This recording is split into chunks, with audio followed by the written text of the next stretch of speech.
عليكم ورحمة الله وبركاته. waxaan salaamayaa shacabka reer Somaliland iyo ciidanka qaranka Jamhuuriyadda Somaliland iyo madaxweynaha Jamhuuriyadda Somaliland Mudane Muuse Biixi Cabdi. waxaan maanta rabaa inaan ka hadlo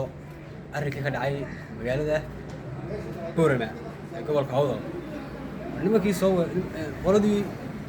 arbushka bilowday arbushka wadii waxay ahaayeen qoladii majeejeen loola jeedo majeerteen ma kara magacoodii qori culus diiday waad garanaysaa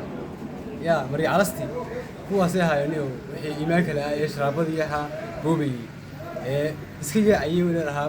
maxaan cunadahay yaa qoladaas ay ahaayeen oo gaarsiisnaayeen marka iyaga waxa bilaabay marka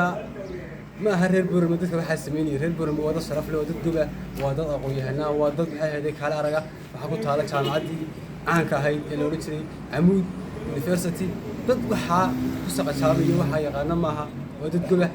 laakiin dadka waxa sameeyay waxa dadkii iimaanka la ay xanuunsanayeen walwala ee reer Garowe garaysa Saciidka Aloosho inay Saciid loo jiray dadka xoolahoodii xulay oo wuxuu dhamaa dadka isbariyay marka dadka gaajaysan bahayeen waxba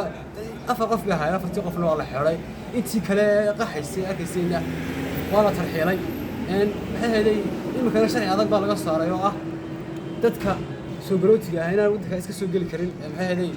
sharci adag baa loo sameeyaa qof iska soo gali kara waddanka ma jirto oo dalaq iska soo oranaya meel walba marka waxa ku marka arrinka dib baa laga wada hadlay waan ka tashanay. Assalaamu calaykum wa rahmatullahi wa barakatuh.